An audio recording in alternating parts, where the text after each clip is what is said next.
All right. Thanks, everyone. Thank you for checking in. Hope you're having a nice Friday evening. Um, yeah, let's go through the markets and let me know what you guys think about this if you can in the chat or by email. Some people are telling me that what I should do is not charge people for training ideas because I give out training ideas all the time and ask for like 35 bucks a week for a specific idea. It's just kind of not what I do. So, or what I should do, I should say. So, some people are like, you should just give out everything free and then just have a donational page where people can just donate. If they make a good trade or if they learn something, because I tend to go on rants like I am now. And yeah, I mean, I'm here to help you guys make money, but I do want to get paid. I mean, not friggin' Bill Gates over here. I do have two kids in college. I should say Elon Musk. All right, enough about that. Let's take a look at the market. All that being said, tomorrow or later on tonight, I'm going to put up just a bunch of trade ideas for my paying students. So if you're not a paying student, remember this is Wall Street. You got to make a little bit of an investment to make a big return. So what I want to do is just see what the hell's going on with the markets. Oh, and make sure you check out my Benzinga thing too. I do a daily uh, stock of the day on Benzinga, and you can see right there that's Mark Petrino Benzinga. Now that's me from like 10 years ago. I tell my wife, I'm like, if you divorce me, this is going on my what's it called, the meet or the match page. And the reason why I say that is because my brother is, when he was in his mid 50s, he was like dating again after being married for 20 years. And he says, he gets all, and girls, I'm sure it goes both ways, but he says he gets all these pictures, got all these pictures of girls from like 30 years ago. And then when they meet, they're very different looking. But anyway, I'm very different looking than that. But actually, you're not here to admire my good looks, are you? All right, let's see what's going on in the markets. And there's a really interesting thing going on with Microsoft and Nvidia. So first thing I want to do is look at the S&P 500 here. Yeah, so you see we're testing. Look at where we closed, right at the resistance. Okay, this isn't a coincidence, right? I mean, we've talked about this price level for weeks. It's not a coincidence that this is where the S&P stalled. We're going to call it 610. Was resistance here. Levels that were resistance before can become resistance again. There are people who bought up here who, the next day the market fell out of bed and like, oh, if it ever gets back to my level, I'm going to get out of break even. So there can be resistance at levels that were resistance before. So now the question is what are we going to look at to figure out if this resistance is going to break or not?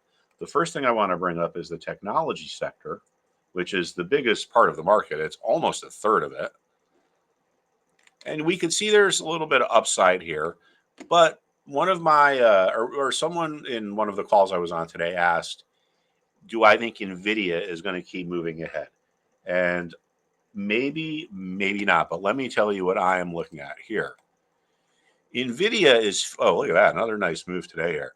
Yeah, NVIDIA is filling this gap. One of the main reasons why we get resistance is because we have people that bought that get underwater and they say, if it ever gets back to my level, I'm going to get up even. For example, people bought NVIDIA here. And then when the price went lower, a lot of them were like, when it was higher, they were like, oh, this is easy. But when it was lower, they're like, if I can get out of this at break even, I'm going to. So people that bought here who regret doing so, place sell orders here. So we got through it. Now, the person who asked me this question today, and sorry, I forgot who it was. Hopefully you're listening right now. Ask if this gap is going to refill. Now, gaps refilling is a common thing because guess what? What did we just say? One of the most important reasons why we get resistance is because you have remorseful buyers trying to sell on the way up. If something closes here and opens here the next day, there's no trading at the levels in between. And if there's no trading, then there is no one who bought who is underwater who's going to be trying to sell on the way up. So if you gap or move quickly through certain price levels and then spend time consolidating and reversing, get back to those same levels going in the opposite direction, we tend to move faster than them. So I think that Nvidia will continue to move up at least until here. So, another $3 or $4 if Microsoft holds.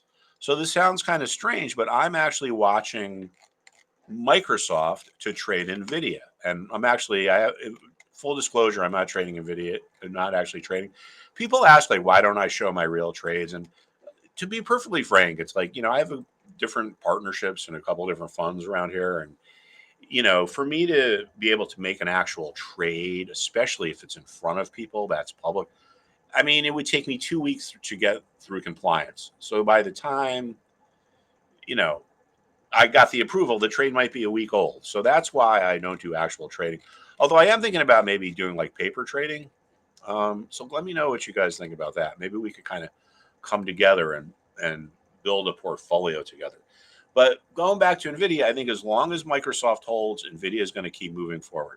If this starts to rebound and move higher, I think Nvidia smashes right through that resistance and moves higher. If Microsoft breaks this support and goes lower, I think that'll put an end to the Nvidia move, right? I mean, because of the way these ETFs trade, these sectors have some kind of correlation. So believe it or not, if I was trading Nvidia, I would be watching Microsoft. And you could watch this for an idea here too. A lot of times when things get to support, they rally, like back here. Some of the people that make up this or created this support with their buy orders, they start to outbid each other. It's like a bidding frenzy. They don't want to miss out. They know the sellers are going to be like, all right, who's willing to pay the highest price? You are. Oh, I'm going to go to you. Oh, wait, that guy down the street he's willing to pay her. I'm going to go to him. So you get a bidding war. So a lot of times we rally off of support. All right. All that being said, we got to take a look at Apple. Yeah, I mean, a little overbought here. So I think, like, if there's one thing to watch going forward in the market next week, it's like, what does Microsoft do? Here is the S&P financial sector spider, kind of consolidating around resistance. We've been looking at this. Here's the healthcare sector. Oh, look at that. Healthcare is falling. So now here's another idea where we can get, like, look at one part of the market and get an idea in another part of the market. If Microsoft starts to fail, okay, that is probably going to bring down the broader market. And the tech sector looks pretty darn weak. The healthcare sector looks pretty darn weak. It got to resistance, and now you get sellers undercutting each other. This is the opposite of something coming off of support. People that want to sell know the buyers are going to go to whoever is willing to sell at the lowest price. So someone's like, all right, well, I'm going to go from 147 to 146. Someone else is like, that guy's willing to sell 146. I don't want to miss out. I'm going to go to 145. Basic supply and demand is the same stuff that you can see like in a bazaar or a flea market if they still have those things. But because this sector looks particularly weak, and today's action was very weak, we opened at the highs of the day and closed at the lows of the day. If Microsoft starts to break down, there might be better ways to get more bang for your buck, so to speak, by looking at different areas. In other words, if Microsoft goes down and the tech sector goes down, say 1%, there's a good chance that this goes down by 2 or 3% because it's just technically weaker. The market is not, there's all these various different things going on. And sometimes you could watch one thing to get an idea of what another thing is doing or will do. All right, consumer discretionary, not too much going on there.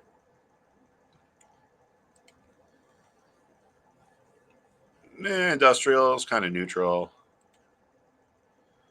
Yep, so another football season is come and gone. All right, this looks pretty healthy here. Now, this sector is basically two stocks. We're going to look at the fact sheet of the ETF that tracks the sector, and you'll see what I mean. So Google together, it's both of these guys. Remember, it's about 18%. Facebook's about 21%. So let's look at Facebook. You know, that's a nice steady range right there. I mean, maybe you look for some kind of a reversal. But this is what you want. This is healthy action. Nice, slow, steady move higher.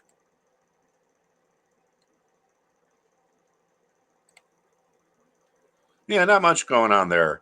So Facebook is another important thing to watch here because this is one of the leaders in the market.